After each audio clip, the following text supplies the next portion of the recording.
Good evening and welcome to Chicago Tonight on this Thursday, January 10th. Because of the issue of public safety, we need to get inside and assess what's going on.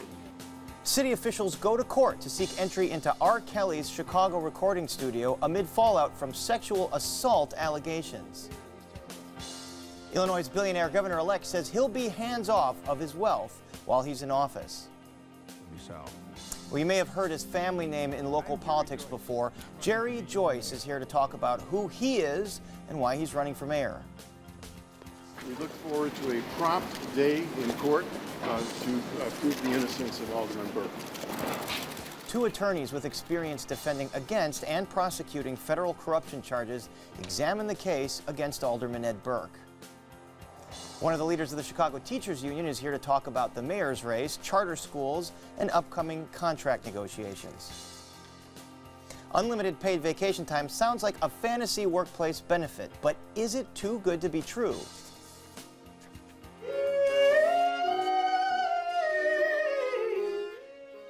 And a rediscovered songbook from 450 years ago produces some brand new tunes. All that and more next on Chicago Tonight.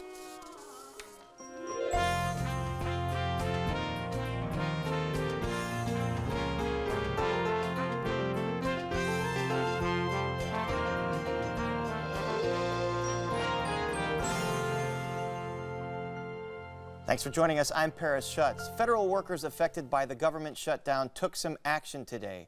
Brandis Friedman has that story and more of what's making news in Chicago Tonight. Brandis. And Paris, federal workers who are missing a payday tomorrow under this protracted government shutdown, they took to the streets in protest today. A union representing federal workers in Illinois, Michigan, and Wisconsin with jobs at places like the Environmental Protection Agency, the U.S. Department of Agriculture, and the Bureau of Prisons is calling on the Senate and White House to pass a budget since the House has already acted. The groups say federal workers and services should not be held hostage to a border wall and that it will continue to rally and call legislators until a budget is passed. We are ready, willing, and able to work. We want to do the jobs that we were hired to do to serve the American public, which is the mission of the EPA, to protect human health and the environment. We're not doing that. We elected the president and the Congress to do their job, which is to fund and run the government. They're not doing that. Held similar rallies at federal buildings across the country today. Mayoral candidate Toni Preckwinkle is taking plenty of criticism from fellow hopefuls about her first television campaign ad that you see here. The ad opens with the words 16 shots, referring to the number of times Laquan McDonald was shot when Chicago police officer Jason Van Dyke killed him. It goes on to say that Preckwinkle was instrumental in getting the police dashcam video released to the public, a video that disproved the official police account from that night. I stand by the role that I played to bring the cover-up to light. But it's also important to know that justice for Laquan McDonald came from the courage of the family and the commitment of community activists as well. I'm very grateful to both of them. Fellow candidates, including former police superintendent Gary McCarthy, former police board president Lori Lightfoot, and candidate Amara Enya, call the ad self-serving, saying Preckwinkle is taking credit she doesn't deserve and using the Laquan McDonald case to draw attention away from her relationship with Alderman Ed Burke, who's facing a federal criminal complaint. Meanwhile, mayoral candidate Dorothy Brown is fighting to stay on the ballot and says something's fishy with the petition verification process at the Chicago Board of Elections. Brown says over the course of the process, the board has ruled 10,000 petition signature challenges in her favor. But she says that number fell to 4,500 on Monday of this week, and an additional 2,000 petition challenges were added. I filed a motion to have the almost 2,000 objections removed. You cannot suddenly put in almost 2,000 new objections at the last minute. And Brown says she's filed a motion to suspend records examinations and is asking the Board of Elections to investigate that sudden fluctuation in her petition rulings. As for the weather, partly cloudy tonight with a low around 20, then partly sunny tomorrow with a high near 35. And you never have to miss Chicago Tonight. You can stream on Facebook, YouTube, and our website, WTTW.com/news. You can also watch via podcast and the PBS video app. Now, Paris, back to you. Brandis, thank you very much, and we'll see you again in just a bit. Chicago officials are seeking a warrant to search R&B superstar R. Kelly's recording studio. This move comes as Kelly faces intense heat over revelations in a new docuseries called Surviving R. Kelly, in which women claim they were sexually assaulted by the singer, some as underage teens. Representatives from the city, as well as R. Kelly and the building owner, were in court this morning. The Chicago Law Department filed an emergency motion in Cook County Court after city buildings inspectors got a tip that people might be living here in Kelly's recording studio. The Department of Buildings received a 311 call yesterday that they had to inspect. They went out to the property and they were not able to gain entry. Officials say the building could violate city code because it doesn't have residential permits. The complaint that we received was that there were people living in this property. The property is zoned for commercial purposes only, so there shouldn't be anyone living there or having any kind of parties there. And so because of the issue of public safety, we need to get inside and assess what's going on. A tenants' rights lawyer representing Kelly denied comment today, but the parties agreed to a continuation and they'll be back in court tomorrow. Kelly is also facing an eviction notice from the building owner, Midwest Funding, LLC, for being delinquent on rent. Some of the alleged abuse is said to have taken place at this building, according to women who have come forward. We spoke with neighbors who say the only activity they've seen is the occasional loitering outside of the singer's entourage. The city's action comes at a time of intense scrutiny for Kelly. Georgia authorities are investigating abuse claims against Kelly there. Cook County State's Attorney Kim Fox has asked possible victims to contact her office. The Chicago Police Department confirms that they met face-to-face with Kelly last night at a nightclub, but they say that there are no outstanding warrants for his arrest. R. Kelly has denied accusations that he's holding women against their will in a sex cult. Dave said he loved you so much. You should have never introduced her to him. The Lifetime docuseries Surviving R. Kelly has spurred the renewed scrutiny after years of reports from rock journalist Jim DeRogatis and the Chicago Sun-Times of alleged sexual abuse of underage girls and allegations he kept girls in his living and workplaces, isolating them away from family. Local activists have called for radio stations to take Kelly's music off the air. But even with all this going on, R. Kelly still has not allowed for these girls to return to their parents. So ask yourself that question, why is that? Why is that? Why won't he let them go? If he is so innocent, maybe he's not as innocent as y'all think he is. And that tenant's attorney representing R. Kelly says he will have more to say on this case tomorrow after the parties meet again in court at 11 a.m. And now back to Brandis and the latest from the state capitol. Brandis. Paris, J.B. Pritzker becomes Illinois governor on Monday, and preparations for the inauguration are in full swing. He's already made good on a campaign pledge, though. Joining us now from Springfield is Chicago Tonight's Amanda Vinicky to tell us what it is. Amanda. Well, Paris, Pritzker became Illinois' governor after having spent $172 million of his own money. That is, by the way, a national record. Now that he's actually going to be taking office, though, Pritzker is going to have to take a hands-off approach to all of that cash. His campaign today releasing blind trust procedures that he'll be following. And Amanda, before we get into all that, I want to come back to it. Refresh us on Pritzker's wealth. Well, Brandis, unlike the state of Illinois, no matter who manages it, he's really in no danger of running out. He's an heir to the Hyatt fortune. Prior to running for governor, he, along with his brother, were partners at the Pritzker Group. That is a private capital firm. Now, we do know something about how that wealth is divvied up, thanks in part to required state economic of interest statements, also because Pritzker released partial tax returns. He did not, however, disclose the full schedules that would give us more details. Now, regardless, he'll be largely removed, as we said, from managing those assets. According to a document that was released by the Pritzker campaign, his personal assets will be put into what's effectively a blind trust. So trustees and not Pritzker will be making investment decisions. And Pritzker himself can have only limited communication with those trustees.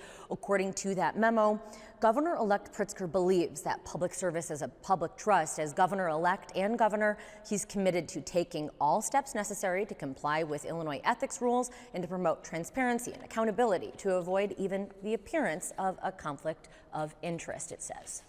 And Amanda, during the campaign, there were questions about offshore accounts. Any information on those?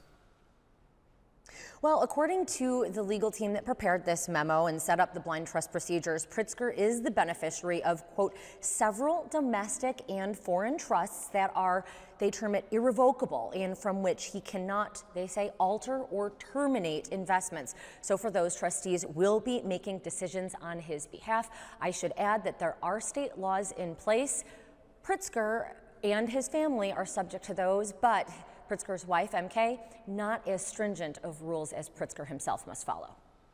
Also, lots of changes in state government. What's just been announced? Well, the Chicago Tribune crunched the numbers and found that there's been actually about 30% turnover in the General Assembly. A lot of that is due to retirements, including that of House Speaker Michael Madigan's former right-hand woman that is just retired, State Representative Barbara Flynn Curry, who in 1997 became the first woman to serve as House Majority Leader. Now, for the first time, Illinois will have an openly gay legislator in that role. Speaker Madigan announcing today that he has appointed Representative Greg Harris, also a Chicago Democrat. Given those supermajorities that we've been talking about, that, of course, is a very prominent role. Pritzker today also naming additional members of his cabinet, and there are going to be a lot of women in key positions. We already knew that he had named a woman to be his chief of staff. That's his former campaign manager, Ann Caprera. And then also, you're going to have several women leaving the city of Chicago government to come over on the state side, including the head of Chicago's Emergency Management Agency and the city's COO. They'll become leaders of the state equivalent of those departments. Now, inaugural events do begin actually already this weekend. There are statewide volunteer opportunities all throughout Illinois, as I said, starting Saturday, and then a meet and greet with Pritzker here in the capital city on Sunday. As for Monday, no word yet on whether President Barack Obama or whether Hillary Clinton will be present for Monday's inaugural ceremony and ball, though I am told they've been invited. A lot to watch going forward, Amanda. Thank you. Now for the latest in our conversations with candidates for mayor of Chicago, we go back to Paris. Brandis, our next guest's family name is a familiar one in local politics. His father, Gerry Joyce, is a former 19th Ward Chicago alderman and state senator, and his brother Kevin is a former state representative. And now, Chicago attorney Gerry Joyce is entering the political field himself as a candidate for mayor of Chicago. And Gerry Joyce joins us now. Welcome to Chicago Tonight. Thank you, Paris. First, you've never held elected office, so why start with the office of mayor instead of alderman or state rep like your father or brother? Well, I'm running for mayor not because I want to satisfy a political ambition or a personal ambition pent up. I'm running for mayor, and so I'm not trying to get into politics. I'm trying to effectuate change in our city. I care deeply about our city. I was born and raised here. My wife and I are raising our 4 children here. There's a lot of problems going on in Chicago right now. We need to get it right on so many levels, and on primarily public safety, but also finances and education. I know we have good ideas and plans to deal with those issues, and we need the right person in this office. And I want to get to some of those issues, but you said that none of this is about personal ambition. Your father, Gerry Joyce, after he was alderman, for years, he was very close to Mayor Daley. He had contracts at O'Hare worth millions. They were considered untouchable, and then Rahm Emanuel came into office. He canceled those contracts. So is any part of your run here some kind of revenge for that? Zero part. I don't know the details of what you refer to. Feel free to talk to my father. I'm running for office. So you're not sort of privy to the business your father had at O'Hare with the city? No. I'm privy to what I read in the newspapers. that story that was perpetuated by Rahm Emanuel and Bill Daley is absolutely not true. My father didn't care for Rahm Emanuel long before he became mayor. That was clear. And does your father, does anyone in your family have current contracts with the city? No, not that I'm aware of. Okay, so you're a lifelong Beverly resident, kind of a bastion of Irish-American politics. You have a multiracial family. Tell us about them. My immediate family, my wife is, you want to know the races? Yeah, your immediate family. Okay, well, my wife happens to be Filipino. Yeah. Our children are Guatemalan. My sister-in-law is African-American. My two nieces are African-American. My other nieces are and you have adopted Asian, children? Yes. And how does that inform sort of your worldview, your outlook, and how would you apply that to being mayor? I haven't adopted. My children are my children. I think I have a great perspective either way, whether my children. I have appreciation for the adoption process, and I'm blessed, and my wife and I are so blessed to have adopted our children. I have, if that's what you're getting to. But yeah, just talking about your family, just telling us a little bit more about yourself. So let's talk about some of the issues. First of all, do you believe Alderman Ed Burke should resign? That's up to Ed Burke. It's. Do you ever, have you ever talked to Ed Burke? Do you have a relationship with him? I have no relationship with Ed Burke, no. What do you think about the concept of banning outside employment for aldermen in the wake of this scandal?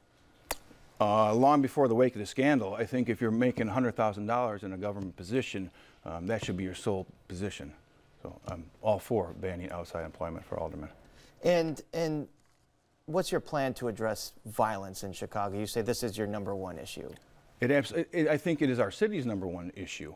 I think for the past 8 years, with the policy to let the police department to get depleted, and particularly the detective division to get depleted, we've seen the effects throughout our whole city.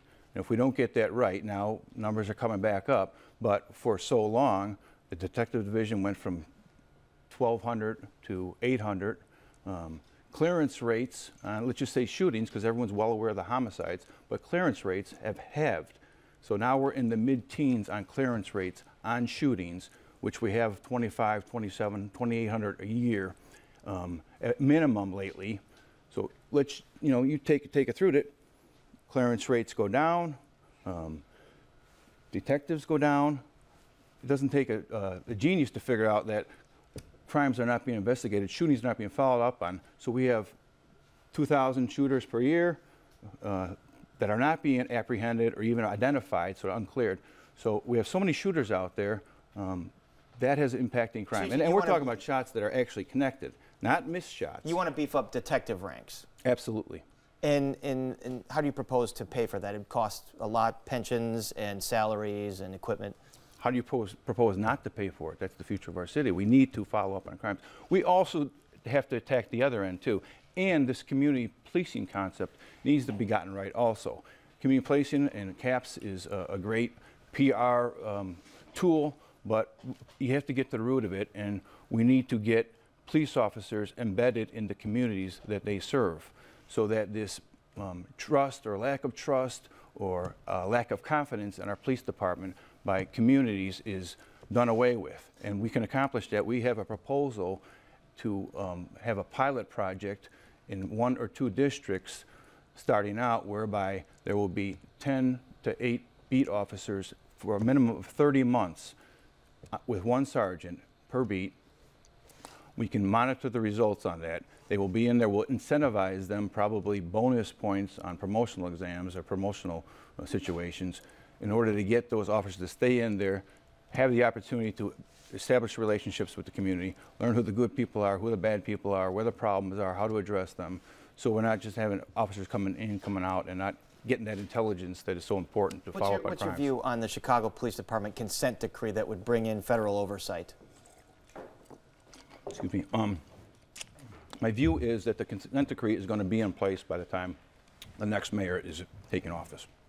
There are certainly some good things in the consent decree. You got to chew that. You got an ice cube there in your water. You doing it on purpose? No. So the consent decree, certainly good things. A lot of things that in the consent decree are already been implemented in the Chicago Police Department.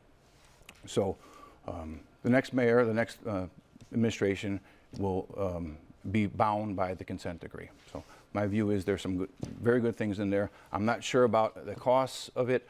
I'm not sure about all the paperwork that is involved in that, and I would not want to be in a situation where safety is compromised because of concerns about paperwork. All right, let's talk about city finances. As you know, Chicago faces a huge pension shortfall. It's going to need to find $1 billion per year more starting in the next couple of years. Beyond marijuana revenue and casino revenue, how do you propose to find the money to pay into these systems? Well, first of all, we have a promise that was made to these workers years ago. We cannot bankrupt the city.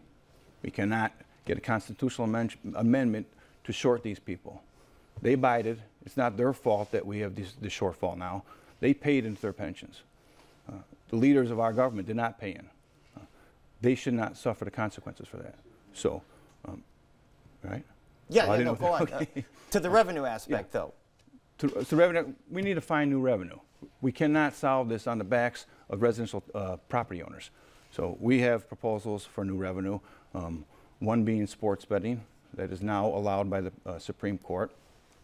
We have a proposal to put a casino on the South Works site to make it an entertainment zone where we can then establish sports betting there. That could come upwards of a couple $100 million. Is that going to solve the problem? Absolutely not. You know that full well. We need to come up with solutions that will give us some breathing room to govern and grow our way out of this, because it's not going to happen overnight. The problem didn't happen overnight. The solution's not going to be overnight. But we cannot short these pensioners. Is there any way to say definitively that one of those solutions isn't raising property taxes? Everything needs to be on the table. I made it clear we cannot solve this problem, as you're fully aware of, by property taxes, and certainly not on the backs of residential property owners. In terms of schools, public schools in Chicago, do you support the move to an elected school board? I do. I do. I think there's been a lack of accountability over the past several years, as evidenced in the, first and foremost, the sexual abuse scandal that never got followed up on. It's atrocious that ever happened. It's atrocious that it was allowed to go on even after it was made known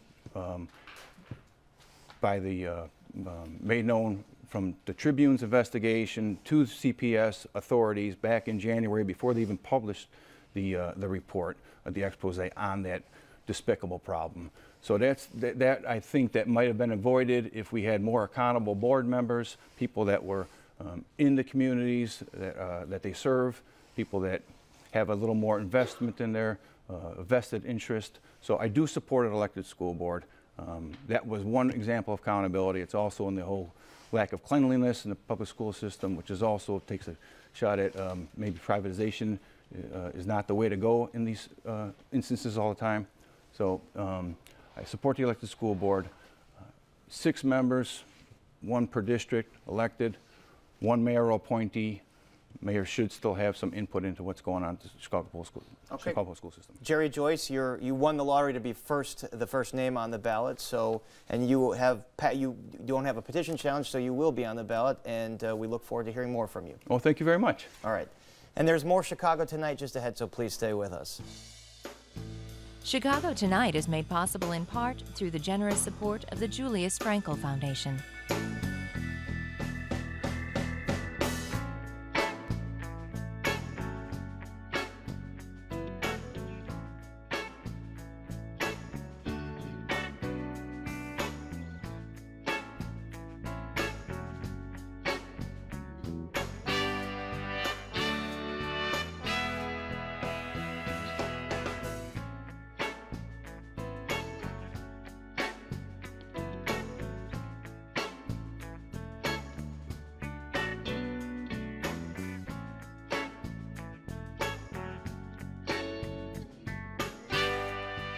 Still to come on Chicago Tonight, an update from the Chicago Teachers Union on their view of the mayor's race and contract talks.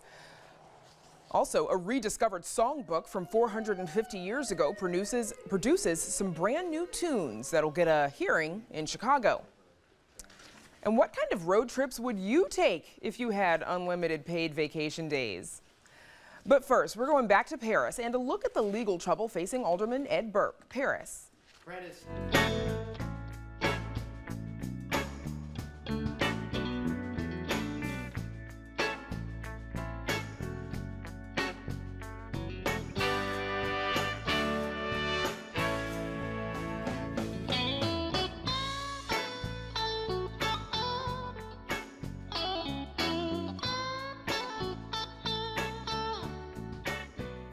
The federal charge of attempted extortion against longtime Alderman Ed Burke has shaken City Council into a flurry of reform plans. But how strong is the federal case against Burke? Are there more charges to come?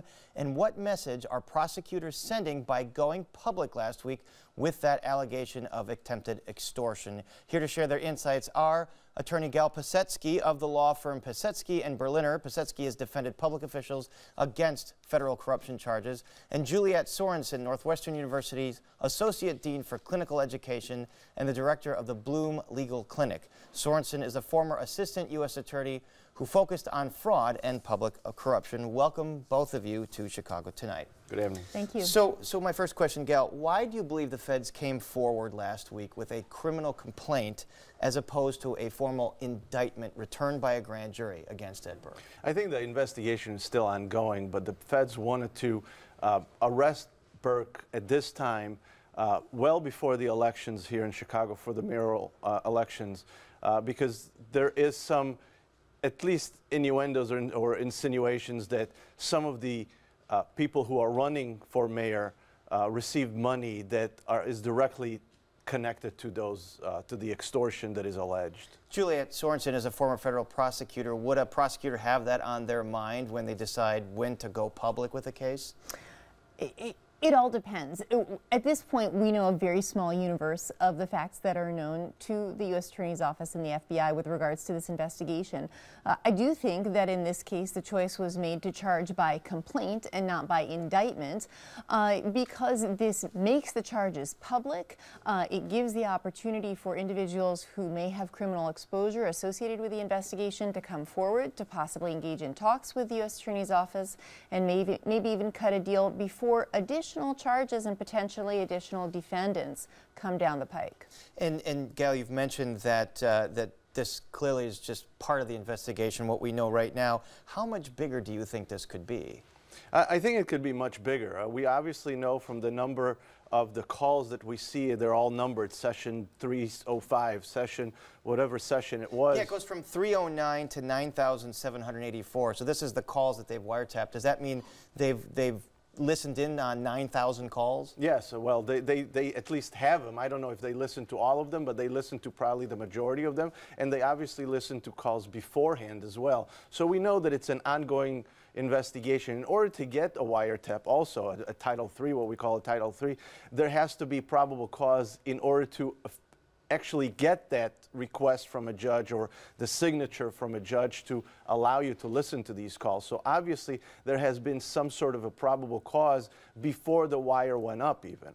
And not only do you have to get a probable cause from a judge to get the wiretap, but you have to renew the wiretap. What does it tell you that this wiretap went for 8 months between 2017 and 2018? And those are only the 8 months that are contained in this complaint. This complaint makes clear that that wiretap was on Alderman Burke's phone before the allegations that are contained herein. So the feds already had enough to apply to the chief judge for that wiretap and have it be granted around a set of facts that aren't even contained in here. The Burger King, the alleged, and these are just allegations, the alleged Burger King extortion is incidental to what they might have been investigating in the beginning. Well, we don't know what we don't know, but it seems that way.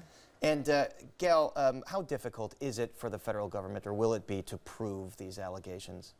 Well, that's a good question. That's the million-dollar question, and I'm sure Burke is thinking about it as well. What they put in a complaint is these are the worst calls and the worst information to scare people that there is trouble. So they might have gone public first with the worst stuff. They do. Okay. They have to. I've never seen a good complaint.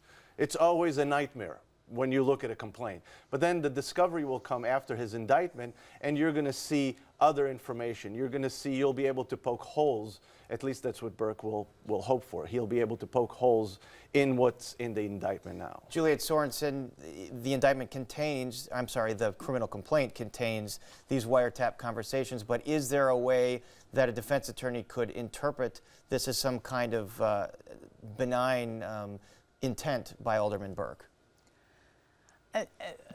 Look, if the jury's the finder of fact, and defense counsel is going to argue one theory and the government's going to argue another theory, will defense counsel be arguing that Alderman Burke did not knowingly attempt to extort the Burger King folks? That's exactly what they'll be arguing, and they'll base it both on what's in the complaint and what's not in the complaint. Cross-examination of witnesses, historical record, bias of those witnesses who climb up on the stand. What Gal and I were speaking about earlier is that, Mr. Panasonic, so to speak, has captured what appears to be a good part of the story, but not all of the story. There are gaps in what appears to be the narrative here, and those gaps are going to be told to the jury secondhand. Given what we've seen in this complaint, what do you think about this movement to ban aldermen from having any kind of outside employment, not just as tax attorneys? Paris, I support the ban. I supported it long before this complaint was filed. It seems to me that a member of the City Council who also has a property tax law practice has an inherent conflict of interest that it's almost impossible to escape, and who loses out in that case? The public. Gal, do you see any other public officials becoming enmeshed in this case? I don't know if there's any more public officials. There's a potential, but I certainly see that the individual that they say worker one, very glaring, he was not arrested yet.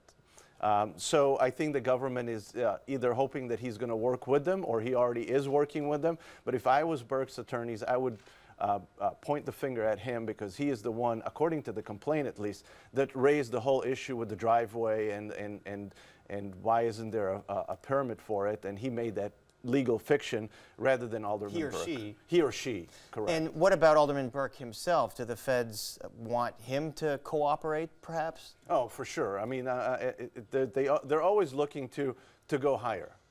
So, Juliet Sorensen, there's a preliminary hearing next week. Can you just sort of explain what's at stake with this? Sure. The preliminary hearing is going to be an opportunity for Alderman Burke's lawyer to test the complaint for probable cause. It will take place before a magistrate judge. The federal agent who swore out the complaint will be the witness, and it really is limited to the four corners of the complaint, so to speak. It can't be a fishing expedition. It can't be an opportunity for discovery. So the defense could decide to waive this hearing, and then what happens? Yes, and that's very common. And that in that instance, the next appearance by Alderman Burke would be at his arraignment, if indeed an indictment is returned in his case. And Gail, do you see an indictment coming down the pipe anytime soon or anytime at all? Well, they have 30 days, and then they can ask for an extension of time. Which is pretty common as well, right, asking for an extension? But less common than the norm, but it is common, and they asked for it. And I do see an indictment coming down rather quickly in the next 30 days or 60 days. Judges don't like, the chief judge has to approve an extension of time, and they need to have real cause to approve that extension of time. Juliet Sorensen, I want to go back to this issue of the wiretap very quickly. Explain to me, as you've been on the inside, how difficult it is to obtain this initial wiretap. It's quite difficult to obtain, and I might add that that's appropriate because this is a significant invasion of an individual's privacy. Wiretaps, as Gal mentioned, are governed by Title III of the U.S. Code, and it involves first an internal vetting process within the Department of Justice, including the U.S. Attorney's Office here in Chicago and then Main Justice in Washington, D.C., to ensure that all the pieces of the application are in place, that the investigation at this point has exhausted less invasive means to gather evidence, and that all fingers are pointing towards the wiretap as the next and really the only step to gather evidence in this case. After Main Justice in Washington has signed off on the application. Then the application goes to the Chief Judge of the District Court, who reviews it with care, and the wiretap is granted for 30 days. So it's a very complicated process. More to talk about with this. Gal Pasetsky, Juliet Sorensen, thank you so much for your insights. Thank you. And up next, Brandis talks with the Vice President of the Chicago Teachers Union about the CTU's political activity and impending contract negotiations. Chicago Tonight is made possible in part by Allstate. Allstate is investing in Chicago's youth. We believe good starts young. That's why we're helping our youth develop the skills they need to achieve success in life.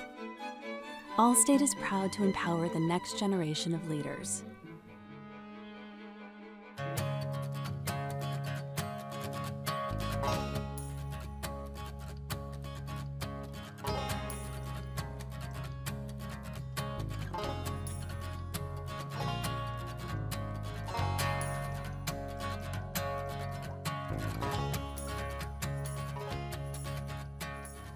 Last month, the powerful Chicago Teachers Union endorsed mayoral candidate Toni Preckwinkle.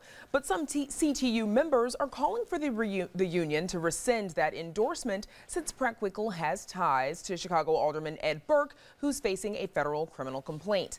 Joining us to discuss that, upcoming contract talks, and more is Chicago Teachers Union Vice President Stacey Davis Gates. Stacey, welcome to Chicago Tonight. Hi, how are you? Good, thank you. Good. So CTU has endorsed mayoral candidate Toni Preckwinkle for mayor.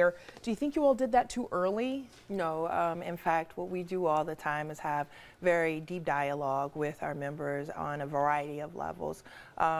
The democracy demonstrated at the Chicago Teachers Union is like no other. In fact, Chicago has a lot to learn about democracy in that way. I think that type of democracy is what drives us in terms of this conversation as it relates to an elected representative school board in Chicago, because our members know on a very personal and deep level what it looks like and sounds like to be in partnership with leadership, to actually have a voice in policy and driving decisions that reflect what's best in their school communities. Is her connection to Alderman Ed Burke, as we mentioned earlier, he's facing criminal, and obviously just discussed with Paris, is that connection a concern for you all? You know, what's been a bigger concern for us is the closure of schools, the proliferation of private options, the push out of Black women as teachers and as paraprofessionals in our school communities. To be perfectly honest, we're a labor union that has been forced into a space that we'll gladly occupy because we're residents of this city and we care about our school communities in a way that has galvanized us, organized us to fight for the schools our students deserve. But even more so, Brandis, it has put us in a position to ask for affordable housing, to talk about the lack of affordability in the city of Chicago. We're very clear that this contract fight that we are going into has the support of the city of Chicago. As you know, we just released some polling, and that polling tells us that in the last 10 years, our fight to reset this agenda of privatization, of billionaires telling us what to do in our classroom, has been turned upside down, and that democracy, progressive revenue, rich people actually paying their fair share and making sure that it is funneled into our classrooms has become the top issues in the city. And I do want to get into that contract proposal in a bit, but you mentioned democracy and that the organization being so democratic. How does CTU decide who to endorse? How does CTU decide who to endorse? We listen to our members, quite frankly. We do a lot of scientific polling, and we interact. Look, let me be very clear with you. If the city of Chicago, if the state of Illinois operated like the Chicago Teachers Union operates, we would see a tremendous amount of policy that reflects best practices. Look, you don't take a 20,000+ union membership on the streets twice in the last 10 years without a tremendous amount of unity and organization. I mentioned earlier, our sources are telling us that there's been some movement within the union to rescind that endorsement of Toni Preckwinkle. What's your response to that as the Vice President? My response to that is last night I was with our nearly 1,000-person House of Delegates until 10 o'clock, and what we did was go page by page of our contract proposal that talks about smaller class sizes, making sure that we have special education resources in our school communities, pushing back on this notion of a paltry sanctuary in the city of Chicago. presenting space to make sure that our paraprofessionals are valued and have stability in their job situation. We were together for more than 5 hours last night doing that, and I can tell you very clearly there's a tremendous amount of unity in the room. Unity in the room, but no members, I'm understanding members brought up rescinding that endorsement, or tried to? No. No, okay. How much support do you expect that you'll get from Governor Pritzker once he's inaugurated? Governor-elect Pritzker once he becomes Governor Pritzker on Monday? We have a full expectation of progressive revenue. We have an expectation that that progressive revenue reaches our classrooms.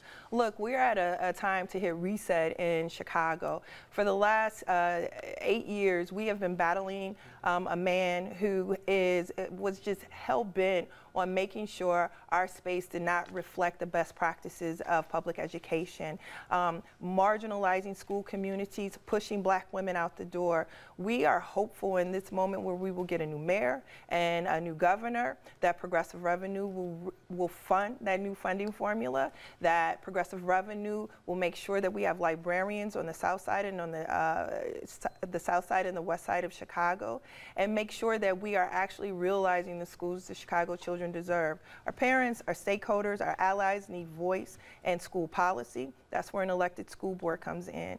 The governor-elect has pledged to do that. We cannot get any worse with both Rahm and Ron are leaving. We expect to have partnership and the dynamic of public schools in the city of Chicago. And with Mayor Emanuel leaving, you all are starting your contract negotiations possibly next week, the week after. Certainly your campaign for your contract proposal will be beginning next week. But if you're going to have a new mayor in place, how do you plan on completing this contract, not knowing who you're going to be finishing it with? Our demands won't change whoever the mayor of this city is. It's very clear what we've been advocating for. Class sizes in Chicago are some of the highest in the state of Illinois. That's a fact. Number two, funding for our school communities have been marginalized under a mayor that has refused to ask his wealthy patrons to pay for a public education. We are going to fight for that as well. Special education resources have to be there. Wraparound services. We live in a city that has suffered a tremendous amount of violence. The children in our school communities have absorbed that trauma, and we're going to work really hard to offer them services where they can be in a place that they can achieve more. And among your requests, are you also planning to request that additional early morning prep time for your elementary school teachers? Absolutely. We're going to ask for prep time. We're going to ask for things that make sense. Would that additional prep time, would it not shorten the day, defeating what would it shorten the school day for students, basically, by restoring those 30 minutes in the AM? What that 30 minutes will do is make the school day better. We have always been proponents of teachers being in a place where they can offer the best of their professional expertise, can prepare a school community to achieve better. There's this misnomer that you wake up one day and you become a great teacher without practice, without preparation. And what our members have said very clearly, for the last 8 years of this administration, is that we are the experts. Experts need time to prepare. Experts need time to reflect. Experts need time to refine their practice. This contract is going to reflect those needs. And we'll have to leave it there, but we look forward to having you back, Stacey Davis Gates, as this goes on. Absolutely. Thank you. Imagine if a long-lost song by Lennon and McCartney was suddenly rediscovered, or maybe one by Gershwin. That is how the discovery of some brand new songs that date back 450 years is being described. They were found in a small book that apparently had gone unnoticed for centuries. Eddie Aruza tells us how some of those songs are being brought back to life here in Chicago.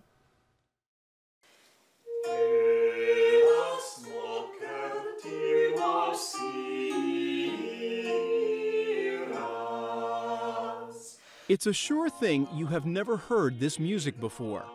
It's quite possible that no one else in the last 400 years has heard it either.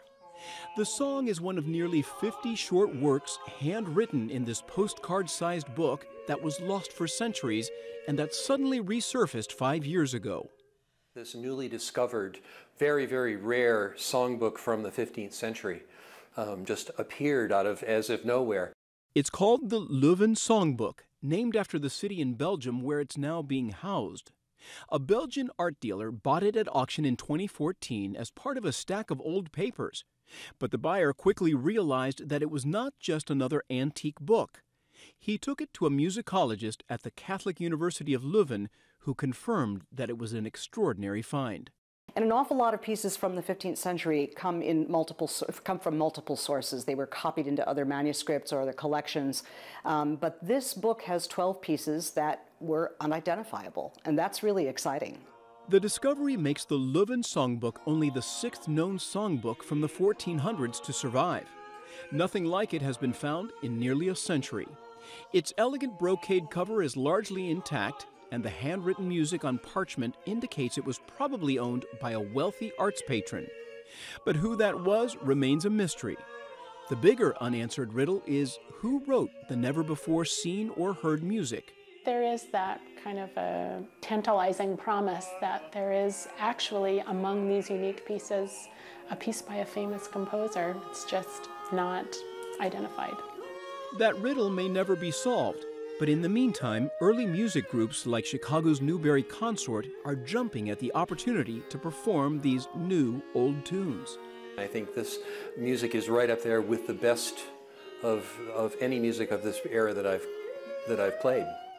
The Newberry Consort and members of Les Délices, a similar early music group based in Cleveland, will give the Chicago premiere of works from the Louvin Songbook this weekend.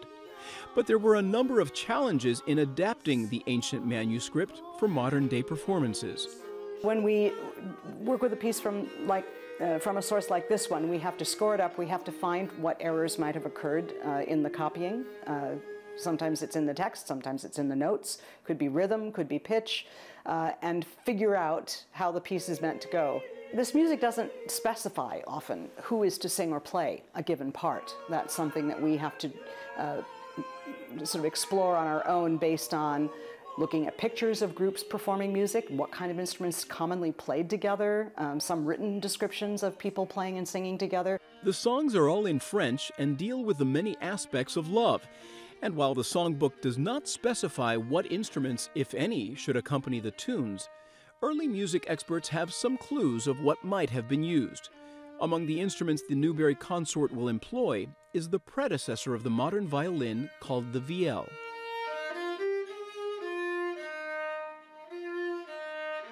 The instrumentation will also include a fascinating relic that appears in Renaissance paintings. It looks like a dollhouse-sized organ, and that's exactly what it is. It's called the organetto.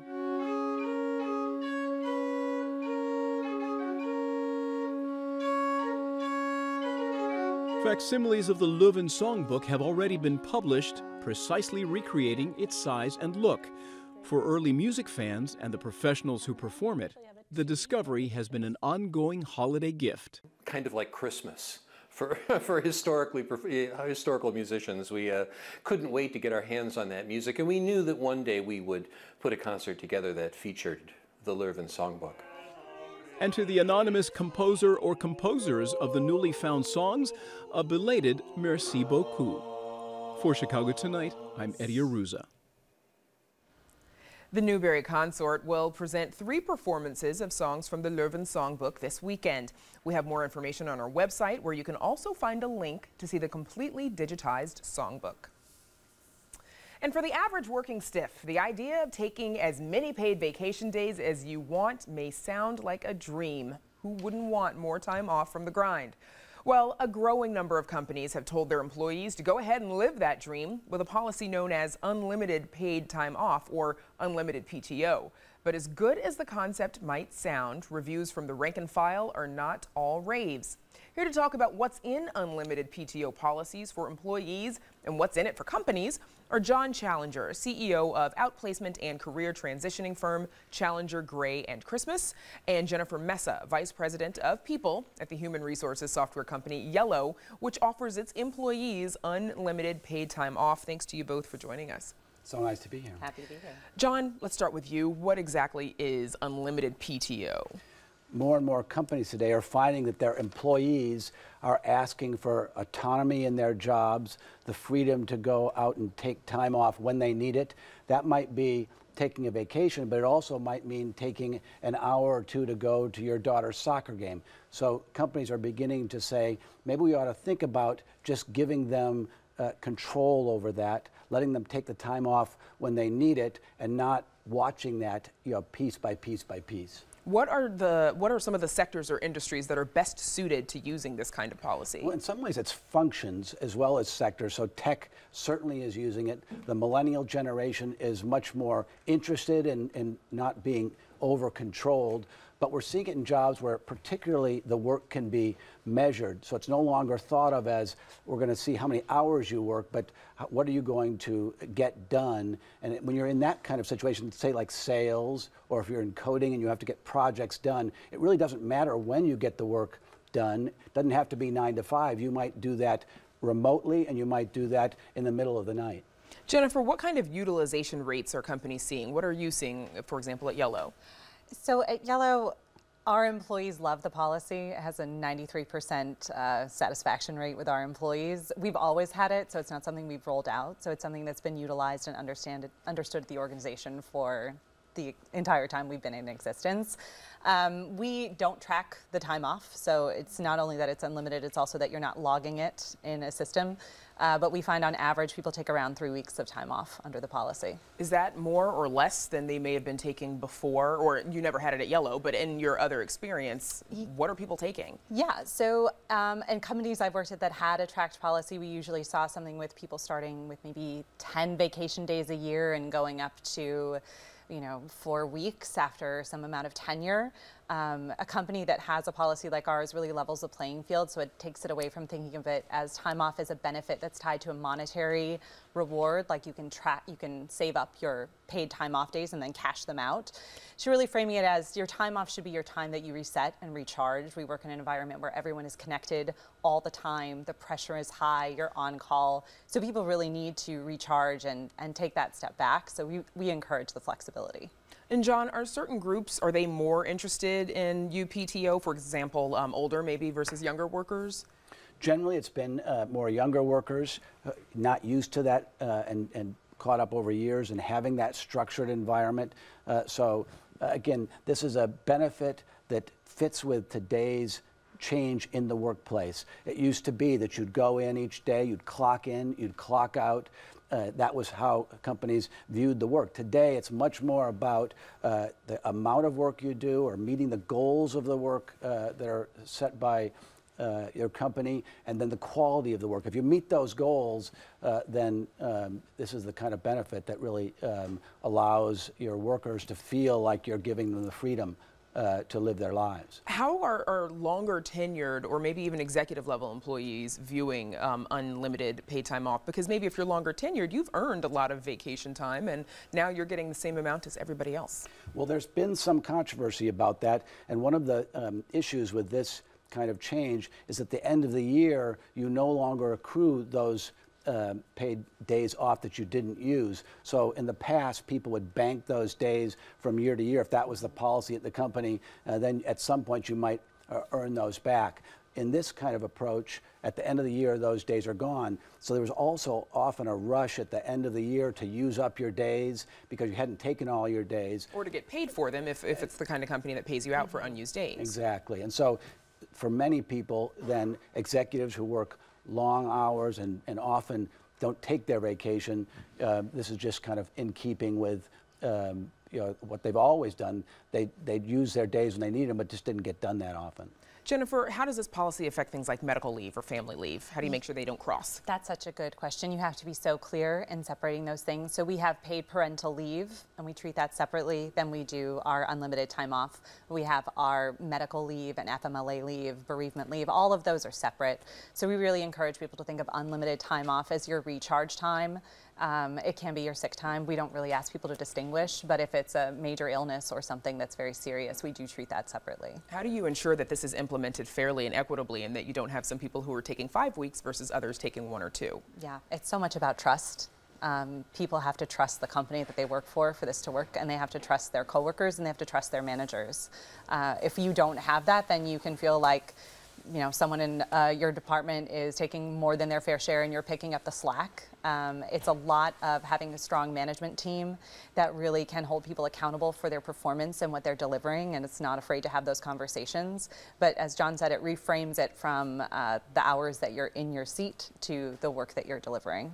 And John, what is your advice to companies who are considering instituting this kind of policy? Well, I think it makes so much sense. This is the way the world is changing. Companies today are looking for ways to bring, especially in this tight unemployment market, to bring people in, to make it the kind of place that they want to work. So this is a benefit, just like giving free lunches, that says to your workers, we trust you, we're going to give you autonomy, we're going to let you get your work done as you see fit, and we're going to reward you for that. Okay, John Challenger and Jennifer Mesa, thank you both for joining us. Thanks. Thank you. And we're back to wrap things up right after this.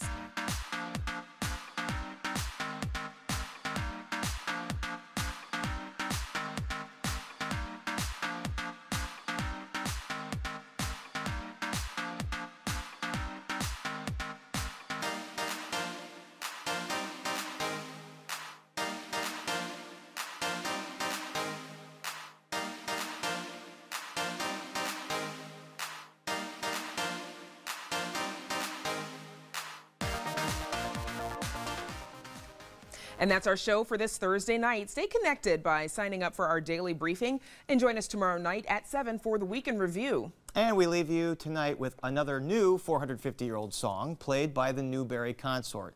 Now, for all of us here at Chicago Tonight, I'm Paris Schutz. And I'm Brandis Friedman. Thanks for watching. Good night.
Closed captioning for this program is made possible by Robert A. Clifford and Clifford Law Offices, pleased to give back to the community through numerous charitable initiatives.